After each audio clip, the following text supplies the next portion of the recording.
Paper leak करने और कराने वालों की अब खैर नहीं। केंद्र सरकार ने उठाया बड़ा कदम। देश भर में एंटी पेपर लीक कानून लागू। सजा से लेकर जुर्माने तक का प्रावधान। प्रवेश परीक्षाओं में फर्जीवाड़े पर लगेगी लगाम। नीट और यूजीसी नेट परीक्षाओं में अनियमितताओं के आरोप और इसके खिलाफ देश भर में चल रहे स्टूडेंट्स और राजनीतिक दलों के विरोध प्रदर्शनों के बीच केंद्र सरकार ने भविष्य में होने वाले पेपर लीक की घटनाओं पर लगाम लगाने के लिए बड़ा कदम उठाया है। केंद्र सरकार ने सार्वजनिक परीक्षा अनुचित साधनों की रोकथाम अधिनियम 2024 को अधिसूचित यानी नोटिफाइड कर दिया है। इस कानून का मकसद देश भर में होने वाली प्रतियोगी और सामान्य प्रवेश परीक्षाओं में होने वाले फर्जीवाड़े की रोकथाम करना है। आपको बता दें कि ये कानून इसी साल यानी 2024 में फरवरी में संसद से पारित हो गया था और राष्ट्रपति की मंजूरी के बाद अब कल यानी 21 जून 2024 से ये लागू यानी प्रभावी भी हो गया है। इस कानून के तहत सार्वजनिक परीक्षाओं में होने वाली धोखाधड़ी पर अंकुश लगाने के लिए न्यूनतम 3 से 5 साल की कैद की सजा का प्रावधान है, जबकि पेपर लीक गिरोह में शामिल लोगों को 5 से 10 साल की कैद और न्यूनतम 1 करोड़ रुपए के जुर्माने का प्रावधान है।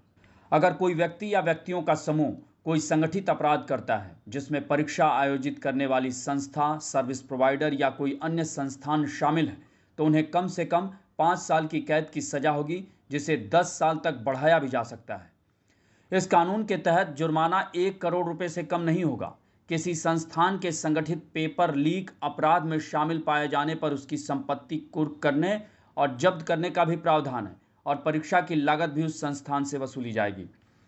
वैसे ये कानून परीक्षा में उपस्थित होने वाले उम्मीदवारों को दंडात्मक प्रावधानों से बचाता है, यानी अगर कोई अभ्यर्थी परीक्षा के दौरान अनुचित साधनों का प्रयोग करता हुआ पकड़ा जाता है तो उसके खिलाफ परीक्षा आयोजित करने वाली संस्था के प्रावधानों के मुताबिक ही कार्रवाई होगी।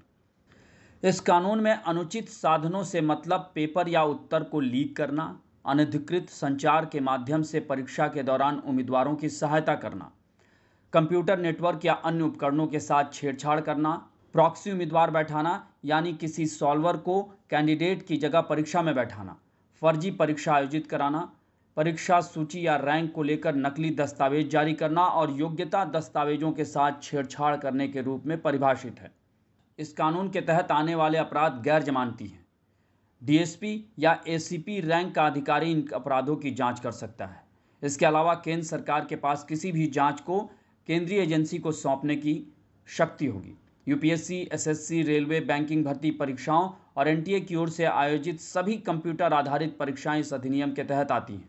आपको बता दें कि हाल ही में नीट परीक्षा में धांधली के आरोप से उठा विवाद अभी थमा भी नहीं था कि पेपर लीक के चलते यूजीसी नेट परीक्षा को रद्द करना पड़ा। वैसे देखा जाए तो देश में पेपर लीक का मामला नया नहीं है और इसे रोकने के मकसद से एंटी पेपर लीक विधेयक संसद में पारित भी हो चुका था। ऐसे में सवाल यह है कि जब एक के बाद एक पेपर लीक के मामले पहले से ही सामने आ रहे थे तो फिर इसे तभी क्यों नहीं लागू किया गया, क्योंकि ये संसद से फरवरी में ही पारित हो चुका था। आखिर ये देश का भविष्य कहे जाने वाले स्टूडेंट्स के भविष्य से जुड़ा मामला है और इसमें लापरवाही का नतीजा कितना भयावह हो सकता है, इसका अंदाजा सहज ही लगाया जा सकता है। आपको हमारी ये रिपोर्ट कैसी लगी, इसे कमेंट बॉक्स में ज़रूर बताएं और अन्य खबरों से अपडेट रहने के लिए बने रहें हमारे साथ, क्योंकि हम हैं बुलंद भारत टीवी, ताकत आपकी।